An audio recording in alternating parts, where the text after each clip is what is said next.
Welcome back to OVTLYR University. This is where I'm teaching you everything that I know about trading stocks. So I am super stoked to be in class today.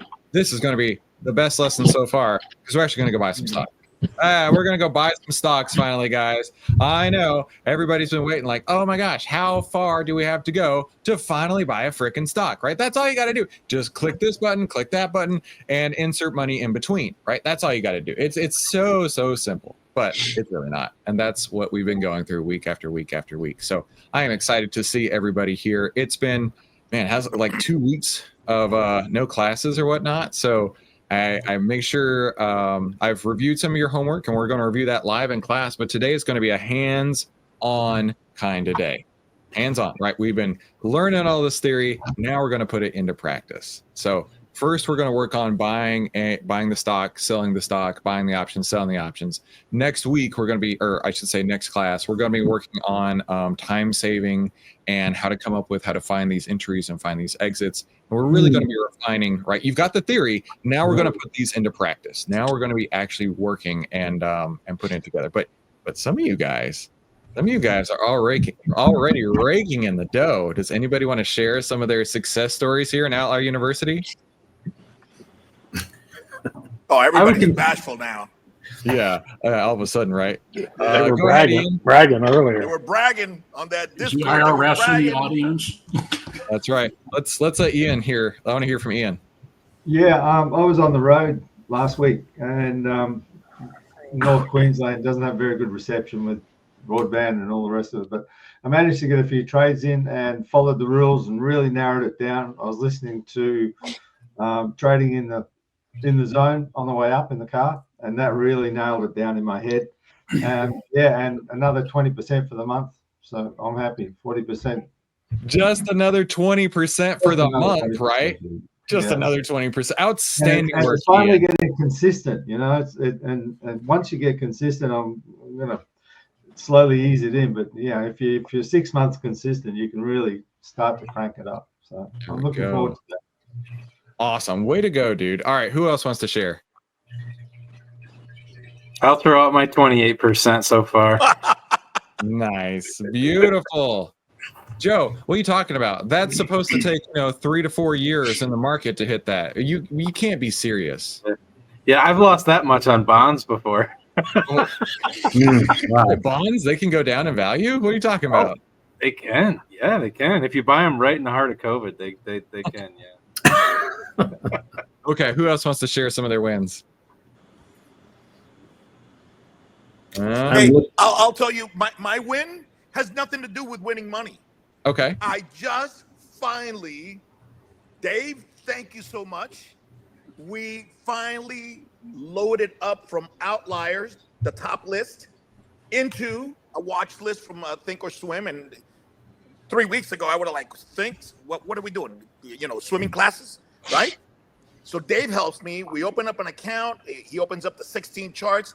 And I don't know what this dude did, if he wrote the script or what. I just finally, and you were right, I was on the web-based, not on the desktop. I go to the desktop. I upload that list from OVTLYR into the watch list from Think or Swim. And then I uploaded that to my 16 grid chart. And this guy's got the minus ATR, the 1 ATR, the 2 ATR, and the order blocks. I mean, like, what? So this is it right here. And so now I'm able, and now I'm really able to go, okay, now I know why something is something, and now I know which one I want to at least try. Dude, so that for me is great. Liberating. For me, yes. Today, way to go. Yes. Nice. Great job, JC. And Dave, thank you so much for being a rock star. You are killing it, my dude. Totally. And this dude is a Renaissance guy. I mean, I'm not going to get into it, but the life that he's had, the things that he's done at the level he's done them, he's like an Elon Musk, kind of one of those weird dudes. You know what I'm saying? Definitely gifted. Definitely weird dude. What on the spectrum. So spectrum that, all right, stay on his good side. Very cool. What I will say, because it'll help everybody, is in the videos for Think or Swim under the Discord, I walk through my workflow that I do every night, where I take the run of OVTLYR of my screener settings, I dump it to ChatGPT, I let ChatGPT sort it based on the date, followed by the OVTLYR signal return. I pick it out, I have it go through, pick out the top 8 of each day, or 10 and 6, whatever.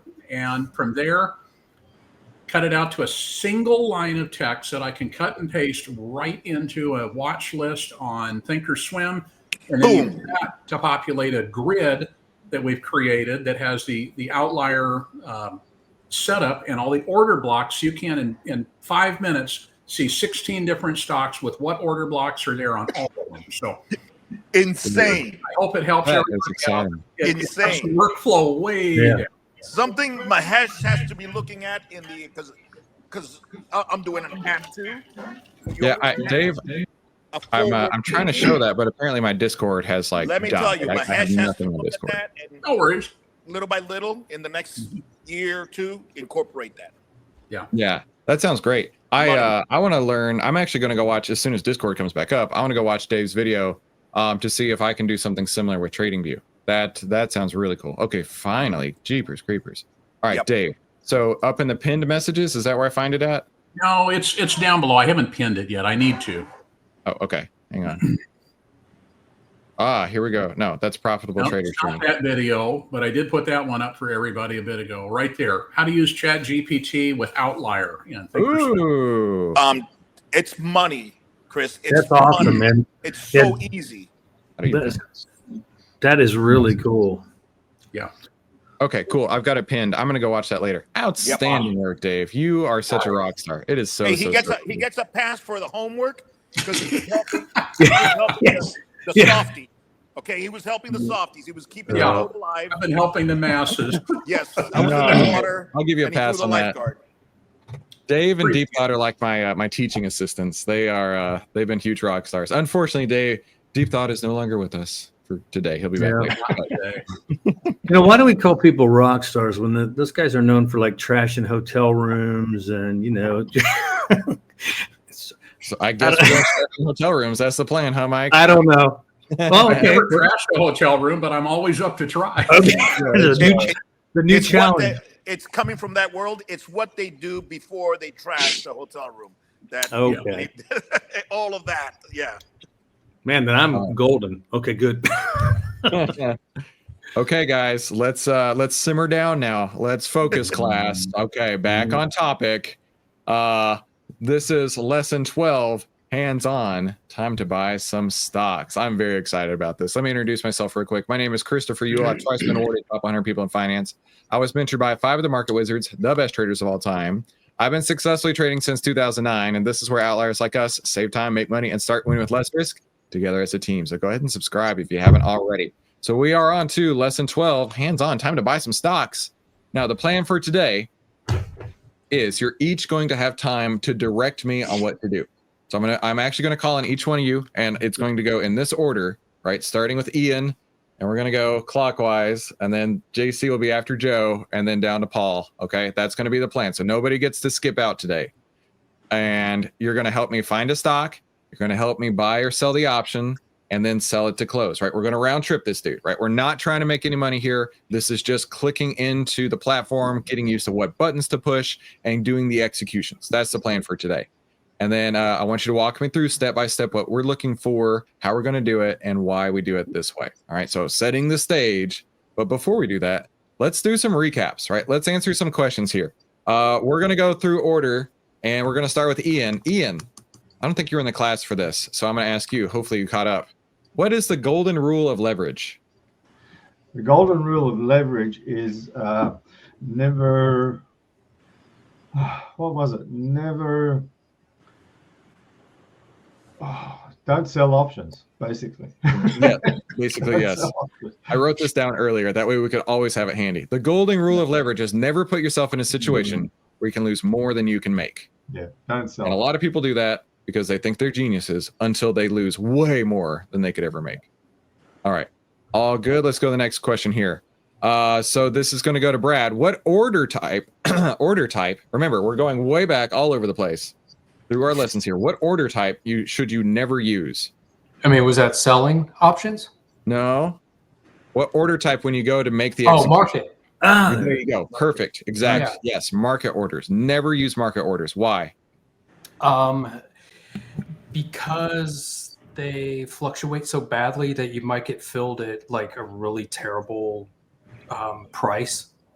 The only reason to ever use a market is if everything is crashing and you need to absolutely just get out before everything is gone. That's actually a great answer, right? A market order is going to get you filled at the next available price. And it may be good or it may be bad, right? But you're going to get the very next fill.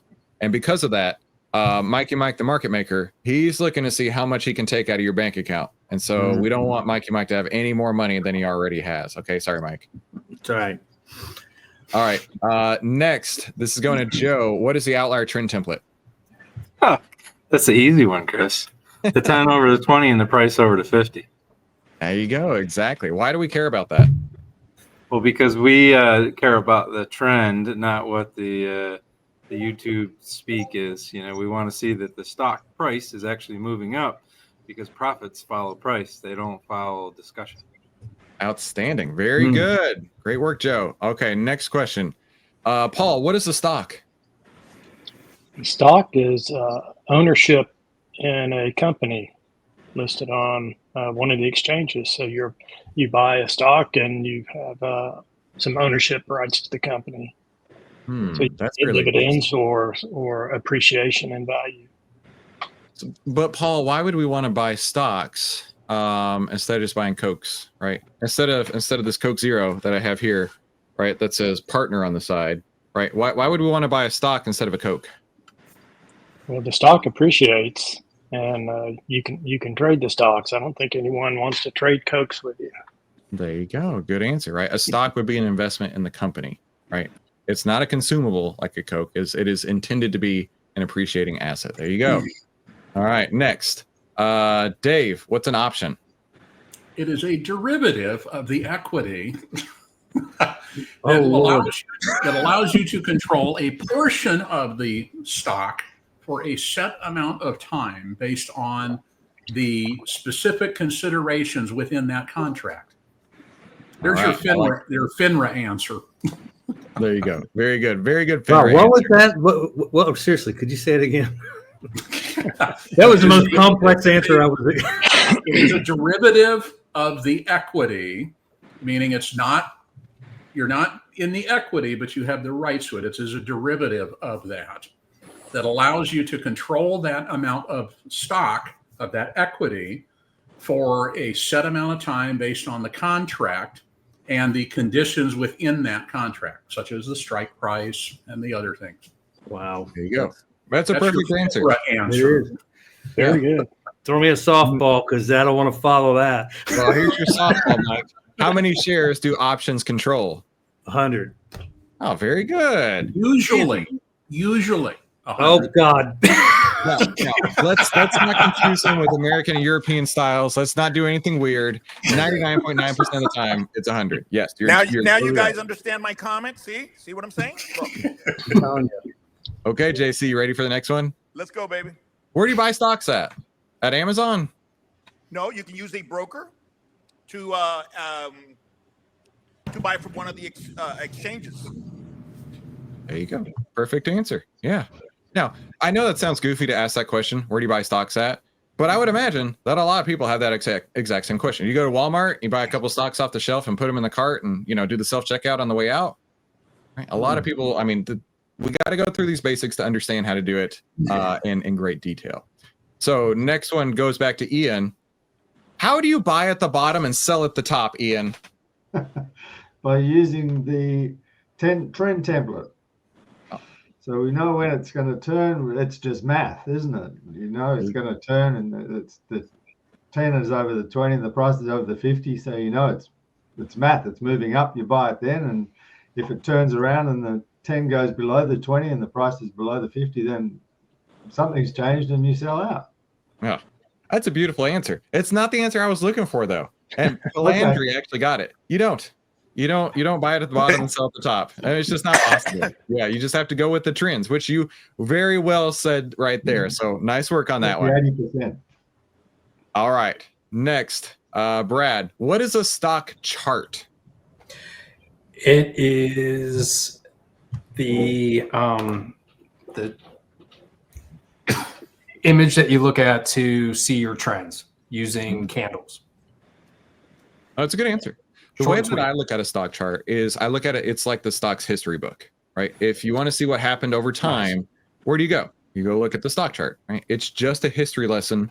And unfortunately, we don't have the Nancy Pelosi plan built into any charting platform just yet. We're working on it. But it's going to cost $81 million. Okay, I'm just putting that out there.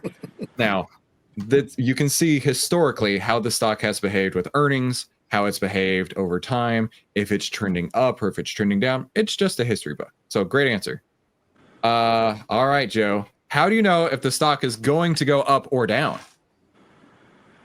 Well, you don't know. You're just trying to follow the trends and the indicators that are part of your trading plan, and you're hoping it's going to go the direction you want it to go.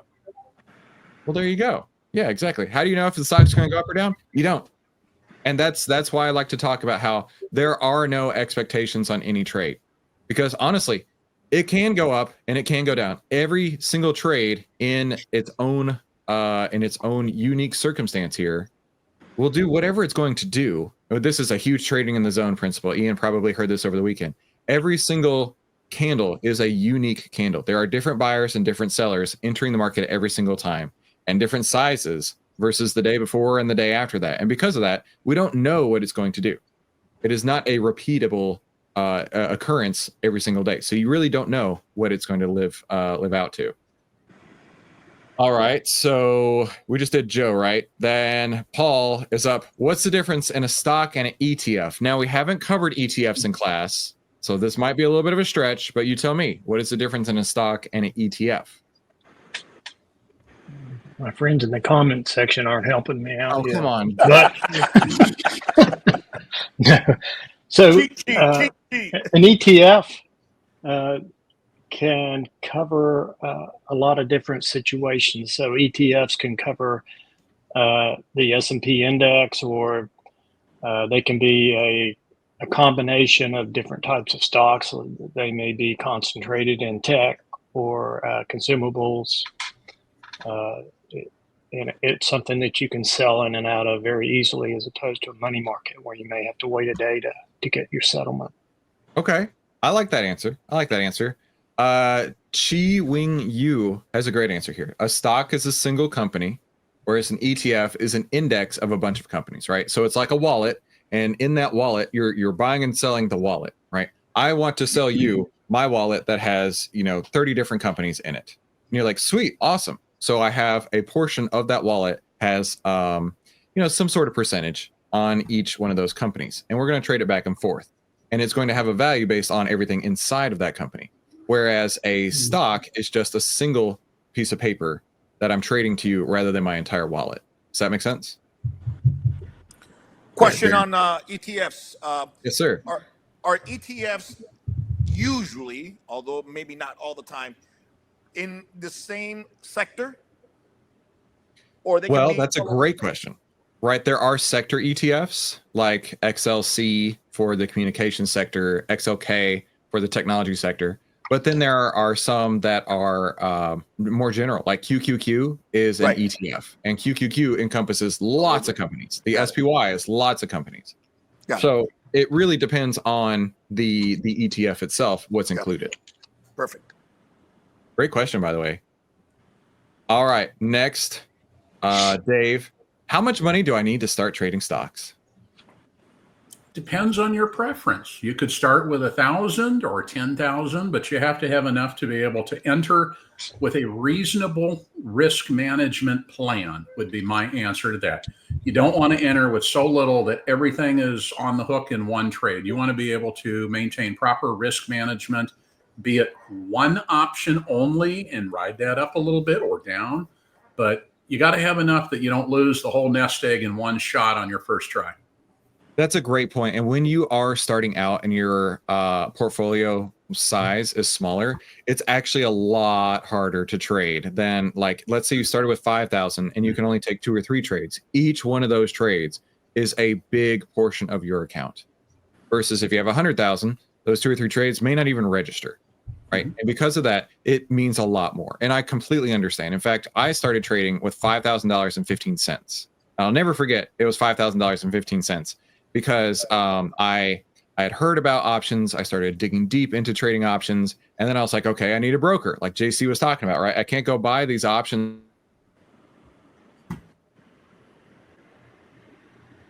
at the time. And you needed $5,000 to open an account. And I was like, okay, I need the money. Where am I going to go get the money? And I was thinking about all this different things that I've done in the past. And I was like, you know what? I have an old 401k that I never put any money into. It was just completely company sponsored. I did nothing to it. And when I got the check in the mail, I'll never forget, I was standing in my kitchen. I was so excited. I ripped it open and I knew I needed $5,000 to open the account. And when I pulled out that check and it had $5,000.15, I'm still getting goosebumps to this day. $5,000.15. I was like, the good Lord has put me on this path on purpose. There is no way that is coincidence. I mean, that was the coolest thing that ever happened. So you can start with 5,000 bucks. You can start with 50,000. But I'll tell you, if you start with a big account, you are also going to have problems there too. Now you're probably thinking, well, how can you have problems with the big account? If you have a big account, you might get lazy.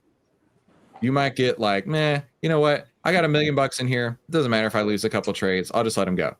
And before you know it, you got 900,000. And you're like, you know what? That's fine. I got so much money. I'm not stressing about it. And before you know it, you got 600,000. You're like, oh shit, I done did messed up. I got to fix this real quick, right? And then you start revenge trading, and then you get down to 400,000, right? And this is real. This really happens to people. I know it sounds impossible if you start with a big account, but a big account can be a giant burden if you do not know how to manage that money.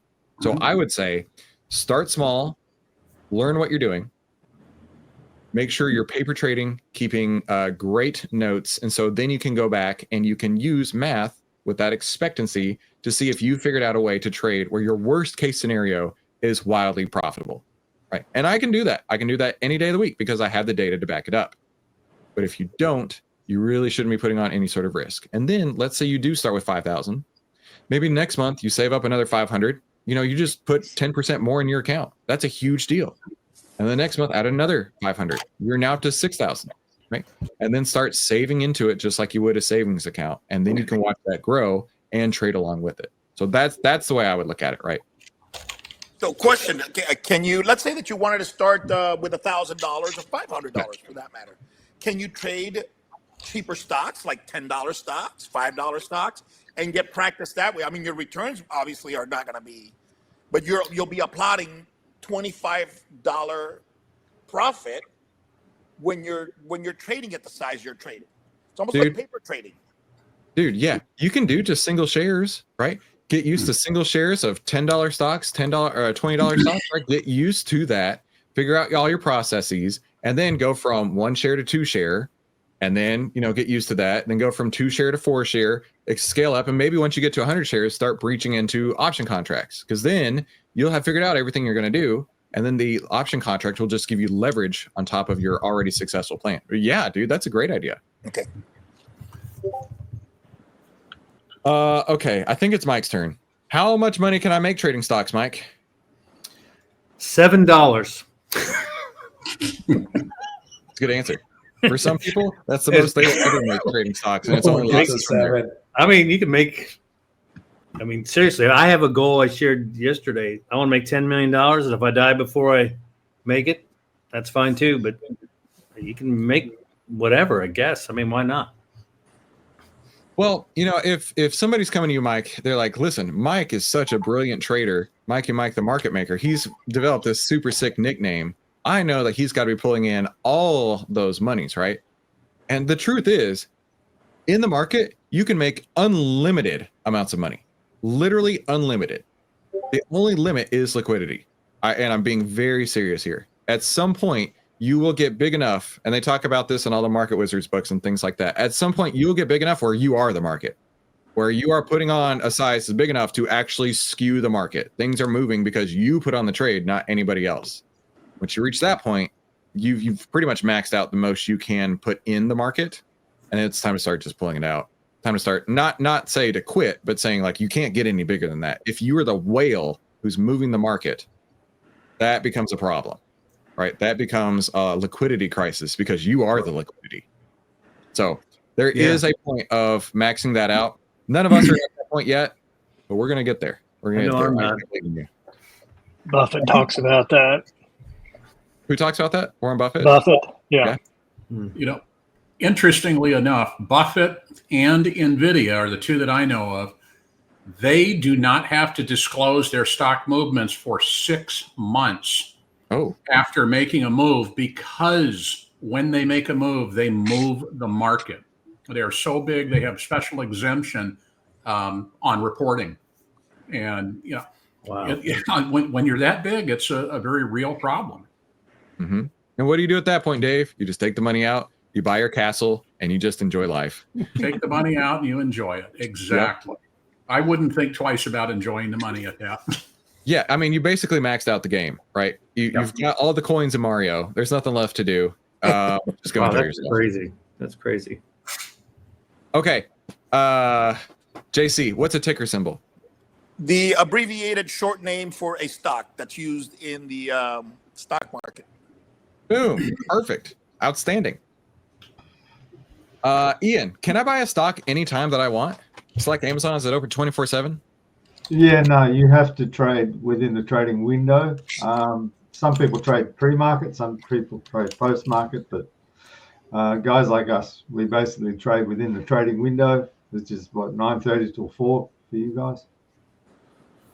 That's the perfect answer, right? And some people don't understand that. I don't know if you guys knew this, but actually the market was open 6 days a week. I think it was up until the 50s, and then they backed it down to 5 days a week. Mm-hmm. How do people trade before and after? So there are windows where you can get in, and this is really up to your broker, where you can say, okay, I want to get in right now, make it happen, and you're gonna have to pay up for that, right? And it's mostly an institutional thing. I've never done it, and I don't ever care to, honestly, because I trade during a certain time every day, which is right now. So if it doesn't fit that plan, then I'm not worried about it. Cool. And are there extra fees? Because I can trade with Schwab and Fidelity after and before hours. You know, I think when it goes to like 8 p.m. Is that right, Dave? Yeah, that's right. You can trade equities, you can trade stock after hours on Schwab and I know Fidelity too. On most stocks, there's about 70% of them now that are eligible for after hours trading. There's a few that do just shut down. They don't trade after hours. No options. Yeah, but you can't do any options trading. And, yeah. You know, to me, that's a big thing, because it means you have no ability to get out of something if it goes wrong on the options side. So you got to manage it a little differently. But I've entered stock trades and stuff after hours, after earnings, when you know what the earnings are, riding a wave up. You know, you can definitely do that. But it's only, I believe it's only long. Stock only. You can't turn around and short stock after hours. They're not letting you short it, but you can go long on it. Interesting. Oh, look at that. Dave's teaching me stuff. All right. We're up to, I think it's Brad. Brad, how can I limit the amount that I can lose? I mean, you need to position size correctly. Good answer. You know, and then be sure to set your half ATRs and watch for the 10 EMA if you're using that as a trailing stop. Dude, you nailed it. Nailed it. Position sizing. And then where's your stop loss? Stop loss meaning if I got into the trade, this is where it's going to tell me it's not going to work out. And I'm just going to move on.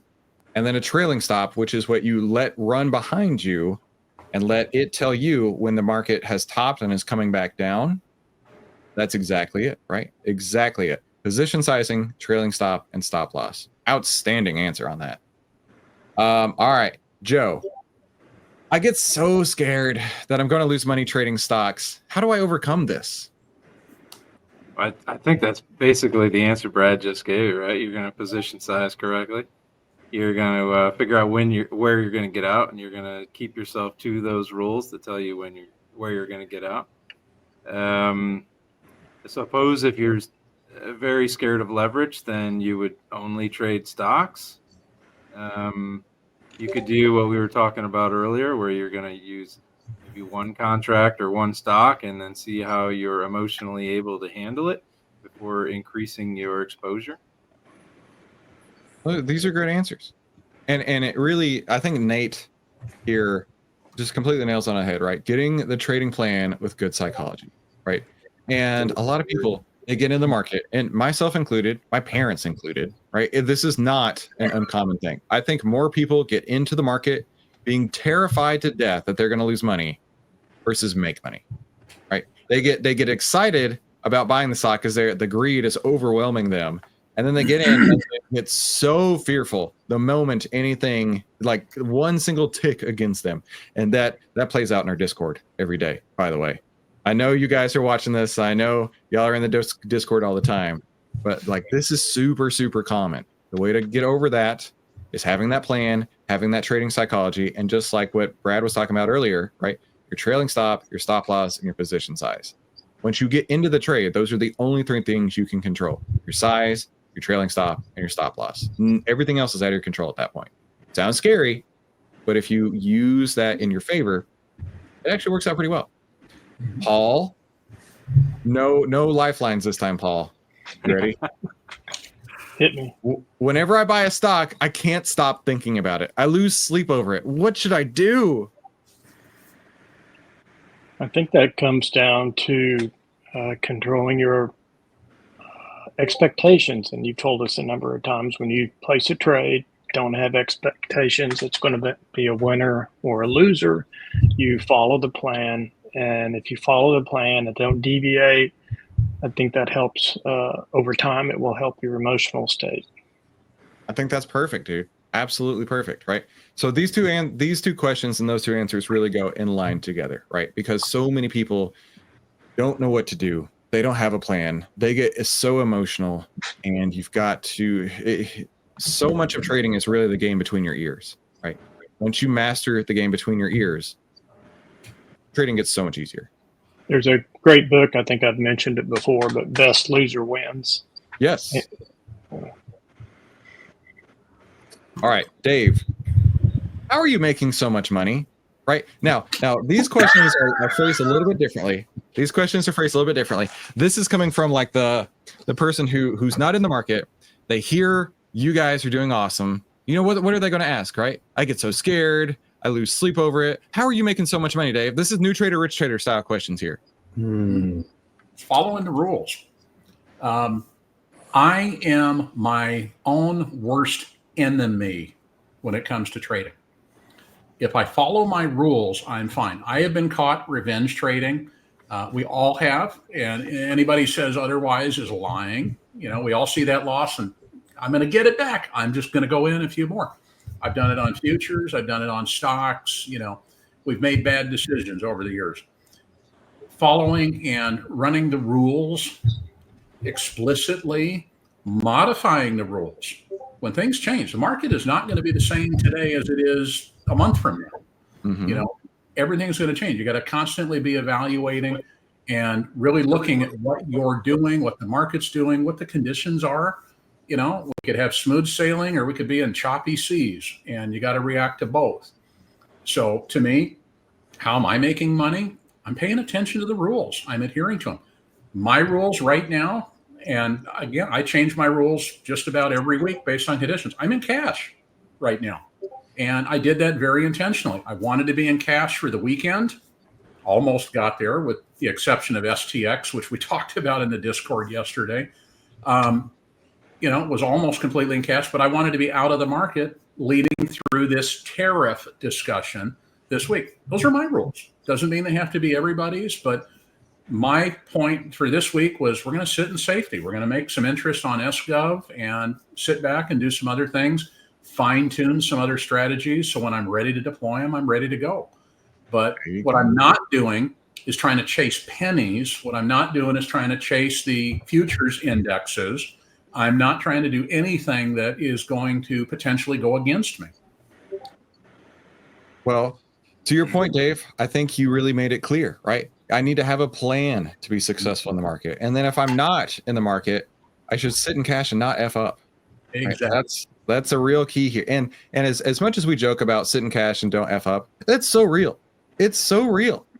So many people get on this winning streak and they're like, oh, I got the Midas touch. Everything I touch turns to gold. Let's do this. They start making some money. They're like, oh, this is so sweet.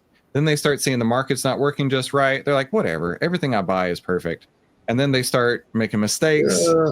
Instead of going to cash, instead of just getting out of the way when they don't have what they're looking for in the market setup, they start losing. And then they start revenge trading and things just spiral out of control. Yeah. But David, that was not the correct answer that I was looking for. Actually, the correct answer was I use OVTLYR. Oh, okay. Well, I do that too. Okay. Now, this OVTLYR thing seems too good to be true. Why should I believe you? Now, this is real, right? And I say that because we're hearing this over and over and over. People in the Discord are sharing their big wins, and I'm really proud of you. And then they're also sharing, they're telling everybody they know, and they don't believe them, right? So, to who's coming up next? It's going to be Mike. How do you tell somebody, you know what? This seems too good to be true. Why should I believe you, Mike? Man, I have not overcome that yet. I have told a handful of people, and they've even joked about they've lost some money. I don't care. I don't have to worry about it. I don't have to touch it. And I hit them with, you're allowed to pull out of the market and come back in, and you're allowed to buy when it's exploding up. And they just look at you like you're nuts. I have not been able to get that.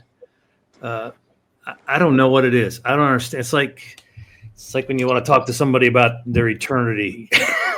They just kind of shut you off. But anyway, I don't know. I could show them. In fact, I did want to share this. The last three trades, I closed 3 trades yesterday. One was 28% gain, one was 30, and one was 31% gain. And you can even telling them that kind of stuff. There's like, I mean, I don't know how to get around that. I just, when it's here in this group, there's people here that have finally, like, I can remember in the Discord, people were kind of skeptical, and now you've got some firm, solid believers, that, and some don't, some do. But as far as what's the tried and true way to make you believe this, I don't know. I just really don't know. Well, so like you guys know, I've made over 2,000 videos on YouTube, and nobody listened to me for most of those 2,000 videos until January 5th of this year. And then, even then, lots of people are saying, oh, this guy's a scammer. He just sits in cash and doesn't F up, right? And during that time, mind you, the market, let me go to the SPY real quick. The market went like this, right? Of course, I'm not trading anything as the market is like crashing down. Yet people are like, oh, he doesn't know what he's talking about. What a dummy. If you're so smart, why aren't you buying? There's always opportunities out there. Yeah, sure. But not for me, because I'm following my plan.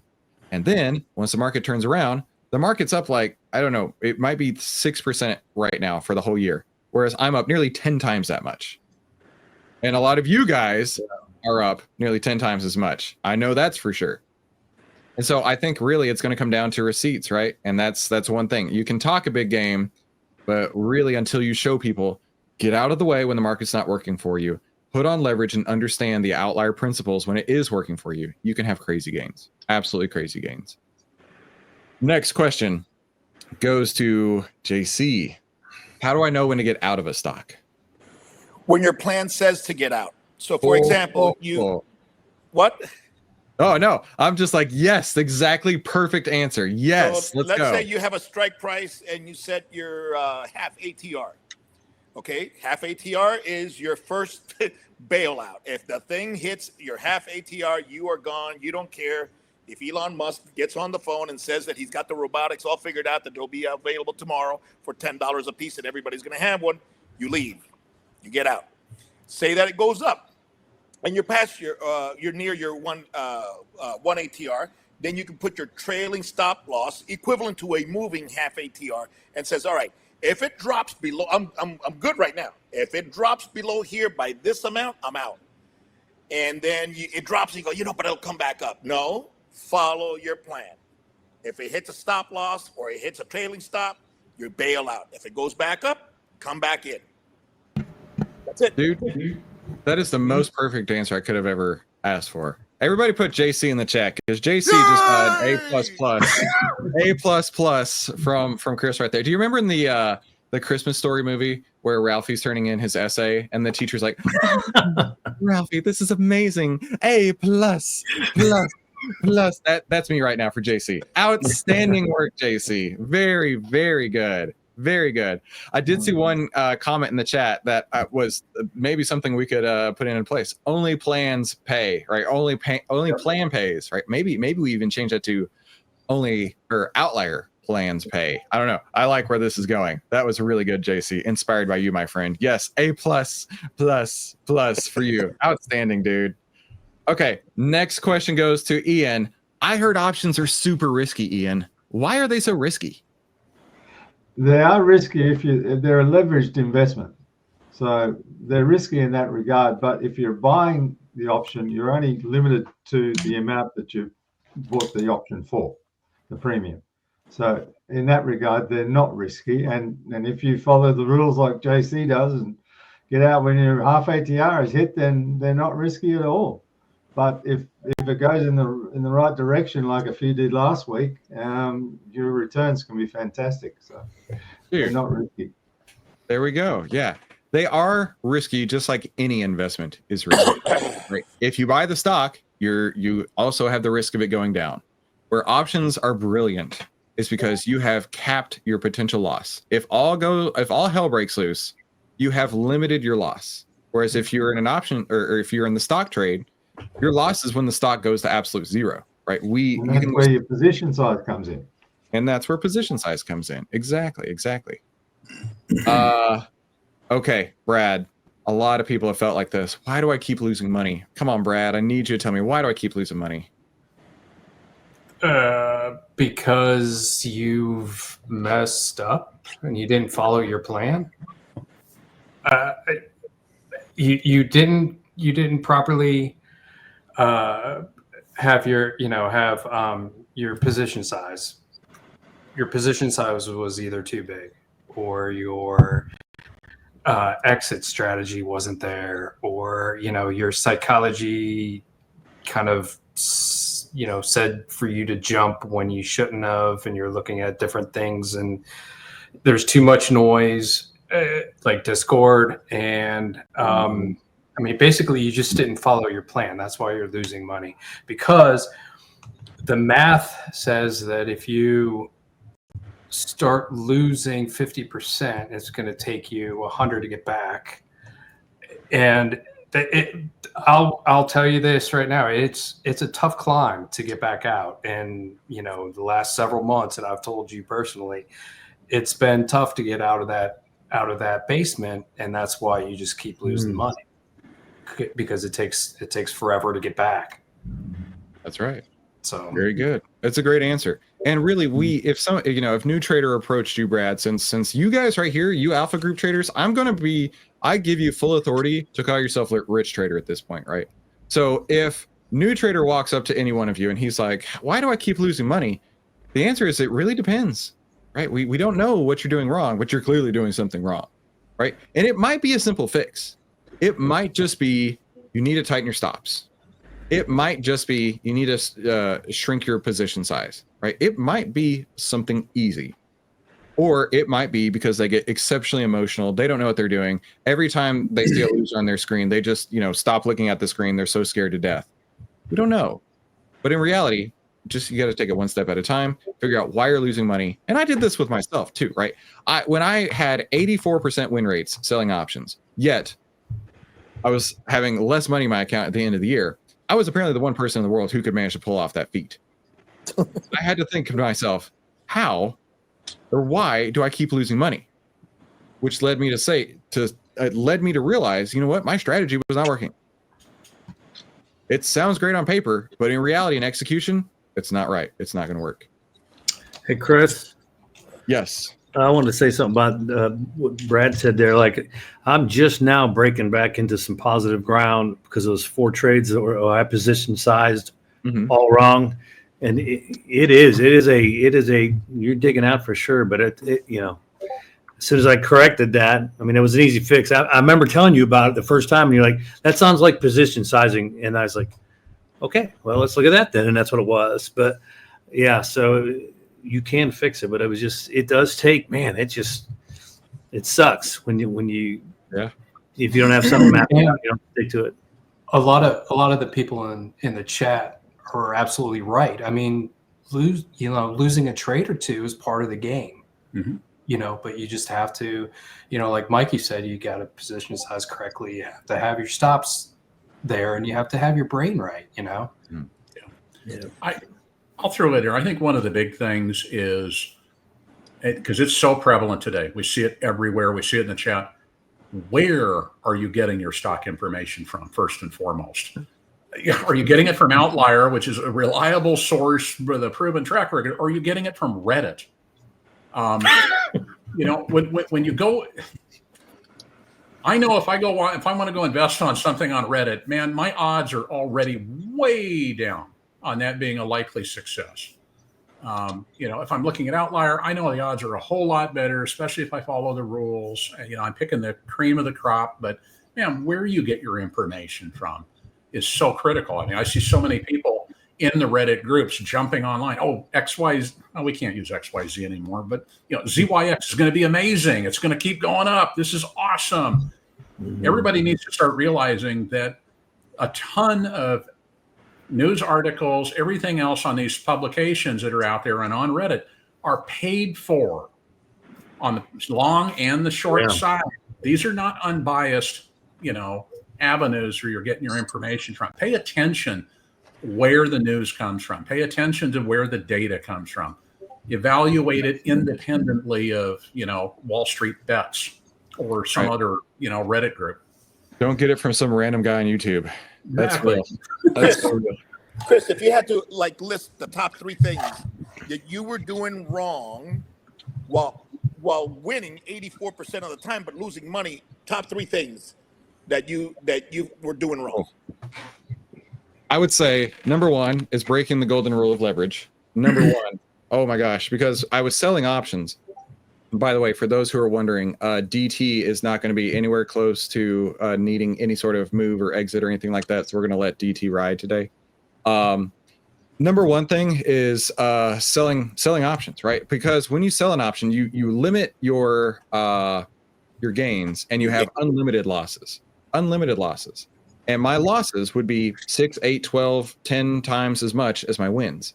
So JC, that means that I would need 6, 8, 12, 10 perfect trades just to get back to break even. That's tough, right? So the math was never going to work, right? If you have an 84% win rate and you need 1 trade to lose and you need 10 in a row to get right, the only way you break even is with a 90% win rate. So it's never going to happen. And that's just to break even. That was my number 1. Number 2 was I would get way emotionally into these trades, right? Selling options is super insidious, and that is the absolute perfect term for selling an option, because you need time to go buy, right? Even if the stock is moving in the direction you want it to see, you have to have time go buy. But you also have this in the back of your mind of, well, you know what? I've got 2 weeks for this to work out. I can just let it run. And I'll never forget one time I was watching the It movie, right? The first It reboot, It number 1. I don't know what year that was, like 2016 or something. I remember I was going and watching the It movie by myself on a Friday. And I remember looking at my trades because they were going to expire on that day. And I'm like, well, this sucks. You know, another set of losing trades coming through. But I had them on for weeks and I gave them every chance to come back. And why I say it's insidious, because all of those weeks that were going by, I'm looking at it day after day saying it's going to come back. It has to come back, right? It should come back any moment now. And then I remember being in the It movie, looking at my phone, being like, okay, another giant loser on the board, right? So that would be definitely the thing there. And then lastly is letting your winners or cutting your losers. No, I'm getting it wrong. I'm getting it wrong because I'm not supposed to say it like this. Cutting your winners short and letting your losers run. That was what I did. That was what I was coached to do. That was exactly what I was coached to do. Because let your losers run, because they're gonna come back, right? And then, of course, they didn't. And then the insidious nature of options kept me in the trade. And then I was position size too big. And I was super emotional on every single one of them. So I just did all the mistakes. I did all the mistakes. But because I did all the mistakes, now you guys can learn from that so you won't do those mistakes. Right. It was worth the cost of tuition here. All right. So we're going to skip this last question because we're going to go straight into it's hands-on time to buy some stocks, right? Those questions went way longer than I expected. Hope you guys don't mind, but it's time to buy some stocks. You guys cool with that? Let's go. Save the homework. We'll save the homework. Like here's Ian's homework. We'll save that homework for Thursday because I really want to go through it. But let's hands-on buy some stocks. So what I'm going to do is I'm going to go through each one of you guys one by one, pointing at each one, telling me what to do. Oh, the market's closed by now. That makes this a little bit harder. But we'll okay. No, we'll save this for next time. We'll save this for next time. And we'll go through the homework here because we really need to go through the homework before we start buying stocks. So apologies for trying to give you the very best university experience on YouTube. In fact, I believe OVTLYR University has a full money back guarantee. Yes, in fact, you can get all of your money back from this one particular lesson because it's free here on YouTube. I'm teaching you guys and everybody watching as well everything that I know about trading. So we're going to go through the homework today. We'll come back to buying stock on Thursday. But what we're going to do right now is Ian's homework. Ian is up first. I really appreciate how Ian put the title. He even put his name on there, like a real assignment. So I appreciate that, Ian. You get credit because some of you other jokers didn't put your name on it, and I'm like, whose is this? I don't actually know whose this is. It's Paul's. Yeah, Paul gets an F because he didn't put his name on it. But anyway, let's go back to Ian here. Okay, Ian, a full money back guarantee. I know. 3 option strikes I would buy and why. So it looks like he took this screenshot on Pan W. And let's see, does he have? Here we go. Pan W, July 18th, 195 call at 8:55. So he's looking at. Oh, your trade your screen looks different than mine. So Ian, walk me through this one. Why would you buy Pan W? Okay, so the bid-ask spread is within the 50 cents. I've got the extrinsic and the intrinsic on the left, just after the strike price there, so we can calculate that. And that extrinsic percentage is below the 30%, so that's good. The open interest is good compared to other ones around it. It's a popular one, and the delta is between the 7 and the 9, so the delta is good, and it's a good price compared to others around it too. So we can get a few trades, a few options on that. Very so that's cool. basically why I like that one. All right, let's do Halliburton. Tell me why you would buy this Halliburton one.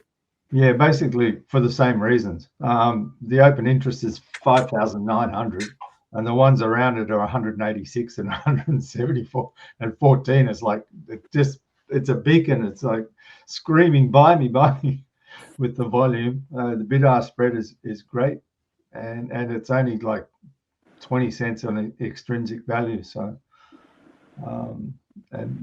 And of course the expiration date is 11 days out, which is a little bit tight, but a lot of them only have monthlies. They don't have weeklies or even dailies on the expirations. So that's why I chose that one.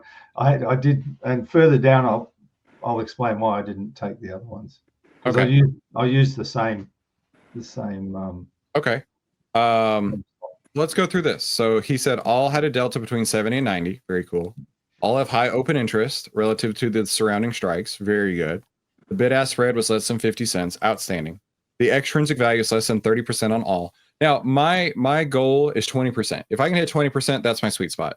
I'll go up 25, 27%. I'll go down where it's 10, maybe 5%. Things like that happen. But I will not take a trade. Absolutely flat refuse if it's 30% or greater.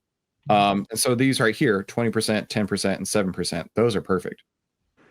Price is all over $20. Ian is also a snob. I appreciate that. The expiration date is more than 2 weeks, which is less than ideal. But if the expiration dates further out did not fit the criteria regarding the open and interest bid-ask spread. Yeah, there you go. And so that's a really key point here, is that you may find opportunities, but if those opportunities don't have liquidity, it doesn't matter. It doesn't matter at all. Okay, Ian, outstanding work. Let's go to this one. So whose was this one? That's mine. That's yours. Okay, so Ian showed us ones that he would buy. Let's look at Brad's to see which ones he would not buy. And by the way, how beautiful. The rest of us have to follow Brad's example. Come on. How beautiful is this? Outstanding. It's beautiful. Look, he's even got little thumbs down. Yeah, Emojis. that should have been the last one, man. Yeah, I Sorry. don't even know where to start. Way to I was go, bored. Brad. Man, I drew mine on a napkin. All right, tell me about it, Brad. Well, the first thing, I just grabbed some random stocks for the random guy, and so I didn't capture the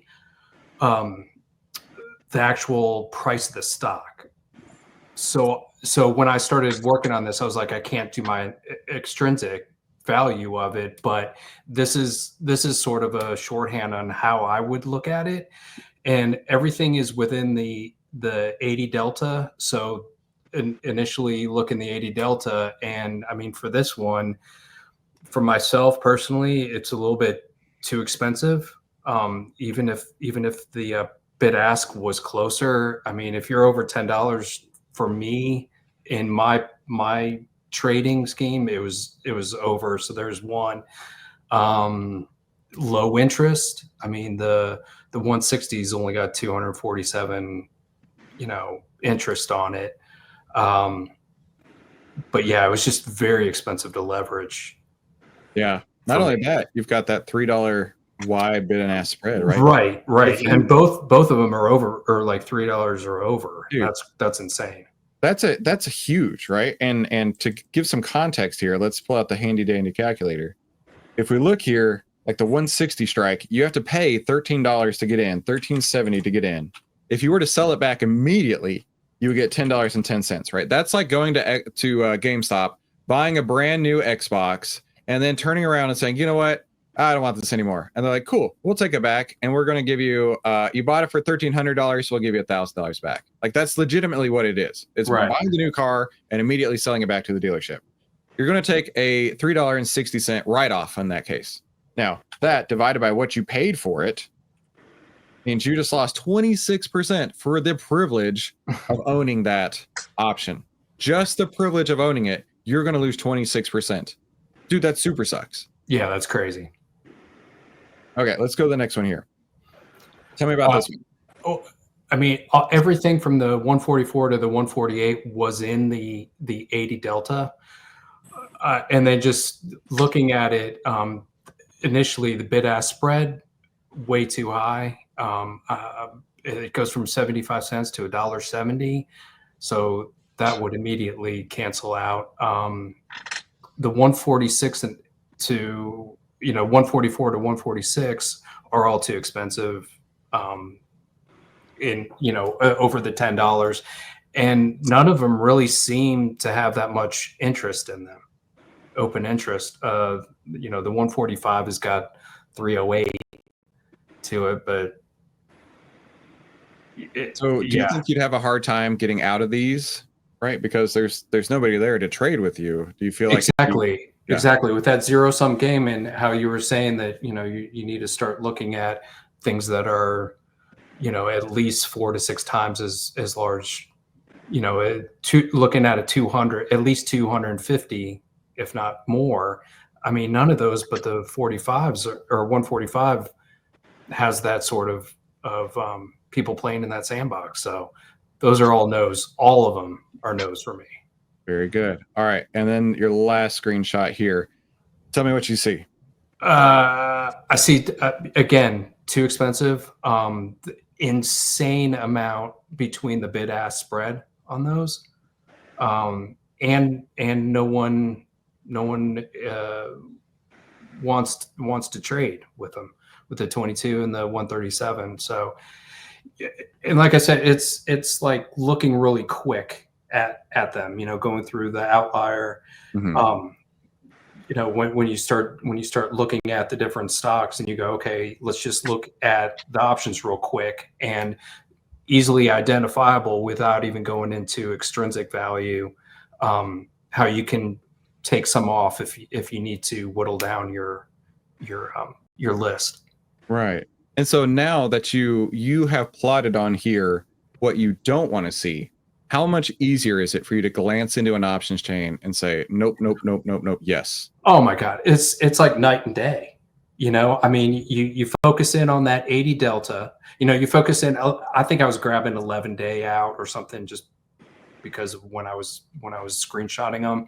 But, you know, you go, like Ian said, you go a couple weeks out, pop that open, look at that 80 delta, and immediately you can tell, you know, 1, 2, 3, 4, you know, like just in a matter of seconds, you can basically tell if you want and feel good about the option or not. And you just close, you know, and it's no big deal. You just close it, move on to the next. Yeah, there you go.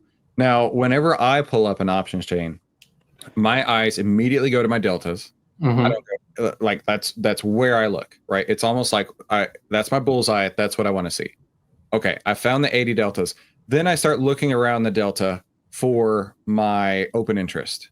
Is there anywhere in the 80 delta region, anywhere in the 80 delta ballpark that has the open interest I want to see? If yes, that's when I start going over to the bid-ask spread, make sure that's tight enough. And that's where I'm like, okay, we can make this. Very, very cool. Okay, let's see whose homework is next. This is Paul. Is that what I saw? Whose is this? Yeah, that's Paul's. By the right, way, Paul. Chris, I told my group that you look for 80 delta. I mean, he looks for 80 delta, but Yeah. those are expensive. Hell yeah, Everybody said that, but those are expensive. They don't have a clue. Dude, JC, they're expensive for a reason, right? We're snobs over here. We only buy the good stuff, right? This is the fine aged whiskey of options, right? You can go get the cheap stuff at the gas station anywhere else. Right, But if right, you do right. it right, this is the place to do it. That's how you do it. But you've got a great point. But Absolutely. They are expensive on purpose. They're like, really? Like, seriously? Like, that's not done. Well, they probably haven't been making any money on options either, if I had to guess. Yeah, I know. They claim to be doing well, this, that, and the other, but you know what? I let them go. Yep. You do Yeah, you, bro. that's exactly. You get what you pay I for. lost my ass. Melanie, I saw some chat coming through here. I appreciate you being here live. I need to find the classes on YouTube and start with class 1. Yes, both on my channel and the OVTLYR channel. If you go into the playlists, we have a playlist for specifically OVTLYR University. Just start at 1, work your way down, and you will be as smart as these incredibly handsome gentlemen that you see before you right here. All right, Paul, tell me. So this first one was close. I was looking at the 110 strike, and I've got these outlined in orange to make it easy to pick out. Plenty of open interest over 250. The extrinsic value is good, but the bid-ask spread was just a little wide. It was 80 cents instead of the 50. So I probably would not have taken this trade. You know, Paul, I want to point out something. Between Ian's, Paul's, and Brad so far, we have seen 3 different brokers. Meaning, you don't need any one particular broker, but you do need a broker that provides you with the information you need. Right. If you find a broker and they just say, you know, this is the price of the option, there's so much more that goes into it, right? This is not Amazon where the option costs $64, right? This is a broker, and if your broker doesn't have this data, you need a new broker. Okay, let's move on here. This is BNTX. All right, Paul, why would you say no go on this one? So we have a wide bid-ask spread of $2 and only 72 contracts in open interest. So you may get into that trade, but you may have a hard time getting out of it. Good point. And if you have to sell, you're going to lose, 25% of your premium just if you had to sell it back immediately. Exactly. So do you use this column at all right here? This percentage column? What is that? I don't. I mean, it's implied volatility. Mm. And I think that it is what helps set the options price. You know, if that's a very high percentage, and I think your options are going to be more expensive. But Yeah. I don't really use it myself. You know, it'd be really cool is if they had a way to do like custom columns where it would be the extrinsic value divided by the ask price. I would love that. That's I was hoping that you had figured out something cool like that here, but it doesn't look like it. So I'll jump in here, Chris, because that does exist. I knew it. It does exist. Hold on, let me log into mine real quick. Oh, snap. So it does exist, but you can't. There's one formula you cannot run because it doesn't recognize extrinsic value. Unfortunately, the column's there, it calculates it all out, but it doesn't recognize it as a data point.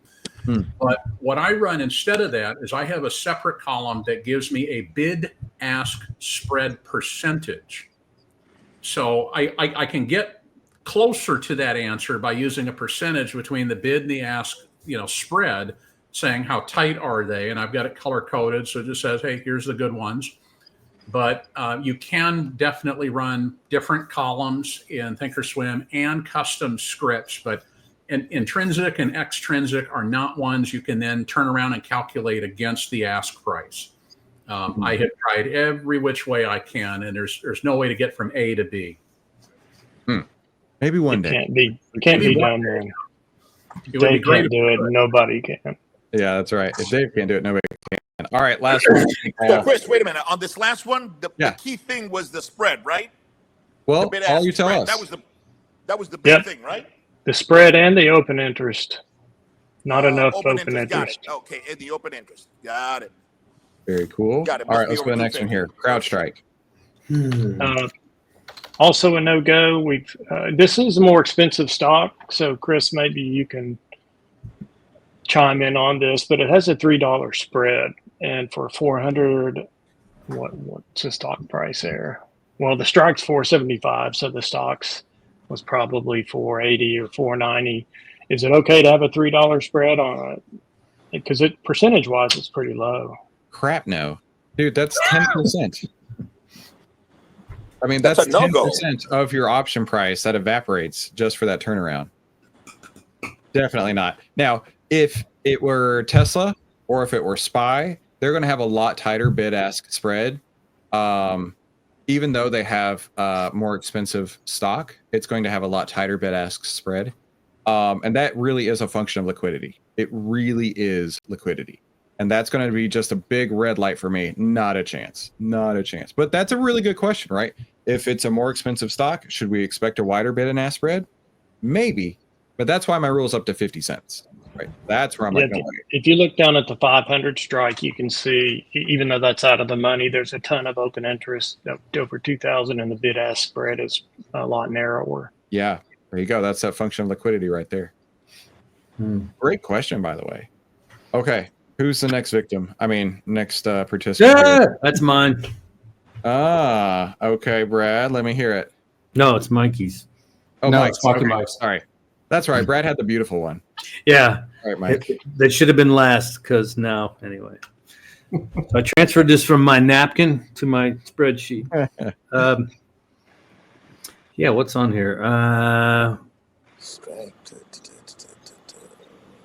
Open interest. There's a ton of open interest. The bid ask was within the 50-cent range, and the calculations are on the side there. The extrinsic value percent was only 14, well, almost 15, and I don't know about 30%. I don't know if I would ever go because I'm just cheap. But anyways, that was well under 20, and so yeah, that was just a go. I mean, I would take that one. Very cool. Let's go to a no-go. Go, no-go. PayPal. PayPal. I just got out of PayPal. That had no intrinsic value, and I mean, it's just totally upside down.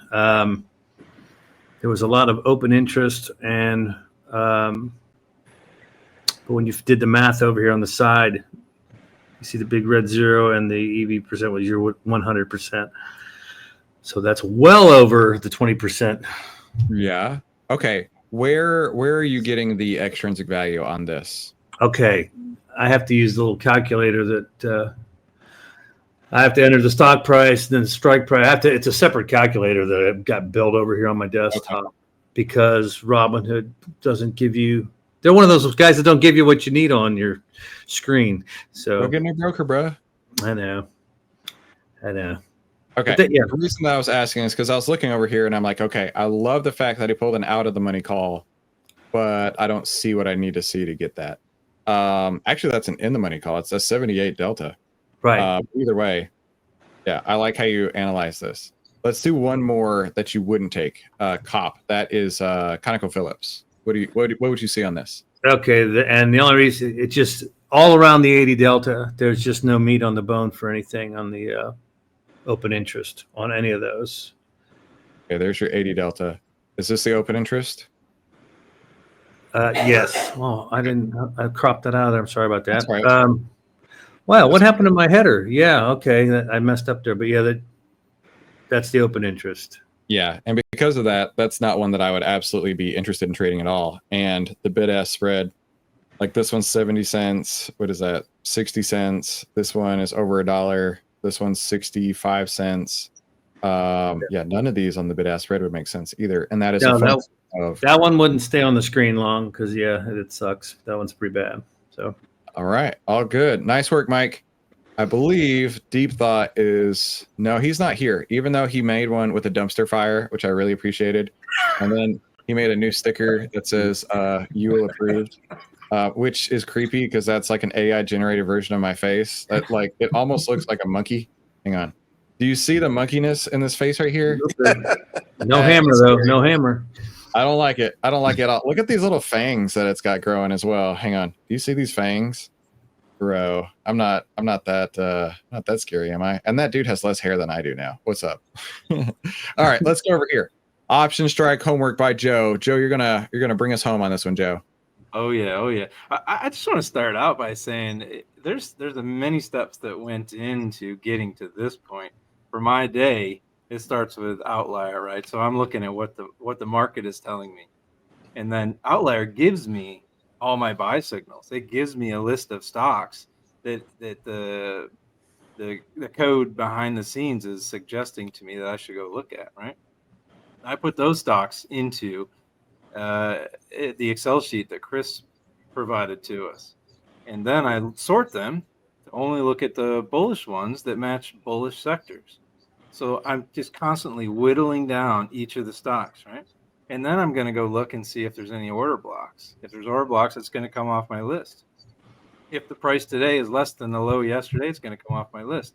Each whittling piece drops me down to this screen that you see here. And it's not until I work through all those steps, which takes like 5 minutes, that I get to the point where I'm even concerned about options.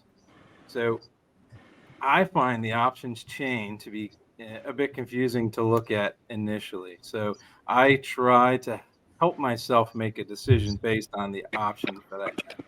First thing I do is I go to look to see, is this thing an expensive contract that I'm not even going to buy anyway? If it is, it's going to come off the list. I'm going to stop looking at it. Next thing I'm looking at is open interest. And unfortunately, I filtered it out here. I didn't unhide it when I gave Chris my homework, but there is a column that says open interest. If it's 250 or more, I'm still interested, stays on my list. Now I'm looking at the deltas. I'm going to look into the 80s. If you look at the top here for ticker MUR, we've got a green arrow that's pointing to 80. That's 80 delta. It tells me somewhere in there, it's probably where I'm going to end up. In this case, both the 90 and the 80 would be acceptable because the bid-ask spread is good. The option contract cost is good. The strike price is fine. It tells me it's a stock that's $20 or more. But if you look just under that green arrow, you got a red box. This is looking out into the future. So the expiration is 43 days out. On 43 expiration, you have to pay more because you are asking for more time for your option to go the way that you think it should go. You have to pay more. In this case, the extrinsic value almost hits 30%. And as Chris said, you really want to be 20 or less. So this one kind of gets knocked out. I'm not interested. The one above that, the bid-ask spread is too far. For that reason, I'm not interested. Leaves me with the two options on top. Well, why did I choose the 80 delta? Because I can buy twice as many of the 2250 strike as I could the 90 strike. Buy twice as many, I can make twice as much profit, right? So I'm gonna pick that guy. Dude, you just nailed on the head. By the way, outstanding analysis. Everybody who's left here, I know we've gone for a while. Everybody who's left, type Joe in the chat, because that was fantastic. Really like how you broke it down from taking the outlier signals, filtering it all the way down with the options chain being the very last thing. Like none of this matters to get to the options chain until it's absolutely very well, perfectly set up on what you're looking for. So perfectly executed there. But one thing you picked up on here is the 90 delta and the 80 delta were both good options. I mean, they're good options as well as good options. But the 80 delta is half the price of the 90 delta, which means you can buy basically twice as many for the same price. Yet you're getting 100% more leverage with 10% more, let's give it 11% more to go from 80 to 90 in the delta. So let's conceptualize this. I can have twice as many options on the 80 strike than the 90 strike. Twice as many for the same cost. But I only get 11% more leverage by going with the 90 versus the 80. So you get a tremendously better value on the 80 delta than you would the 90 delta. That's a really good analysis there. Very well done, Joe. All right, tell me about Cisco. Cisco, we also have two good contracts we could get into. The 76 delta and the 70, they're both in that green box. The extrinsic, again, is pretty high on that 70 at the 68 strike. So you're going to weed that out. It probably should have had a red X. Ultimately, I would have picked the 6750, again, because the bid-ask spread is good. The extrinsic is good. The reason I'm not going to pick further out in time is, again, you have to pay to go further out in time. In this case, I would have been over the 30% extrinsic. I would have been into nearly 35. So that one would not be one I would take. Perfect. And that's the same strike there, Joe, right? I mean, does it really matter that I have to go out in time? Because it's the same strike. It's the same thing, right? Right. Yeah, you just have to pay more for it. Yeah. Yeah. I don't know about you, but this is the one time I'll buy the dip. Yeah. I'll buy the dip on these option chains if they cost more for the same thing. But they have, they cost less because they have less time value associated with them. And I'm okay with that. I'm not here for the time value. I'm not here for a great time. I'm here to make money. Right. So looking at this, that makes a ton of sense. So our big old fat heads are going to be in the way of the next one there. So we'll leave it there. Joe, outstanding work. And actually, all of you gentlemen have done a tremendous job. Just look at where you were. Even JC, I know you were saying how at the beginning, JC and I had a meeting. He's like, I don't even know how to spell stock. Look at you now, dude. Even though you may not be able to execute just yet, you are so much closer than you were just a few weeks ago. You have come so far. And all of you gentlemen here are doing a tremendous job. And this is our 12th class. That's it. 12 times we've worked together.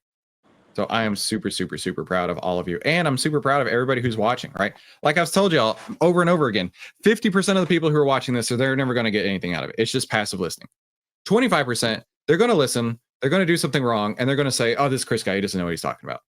But the other 25% are going to listen to the exact same words the other 75% did, and they are going to change their lives and have generational wealth building opportunities.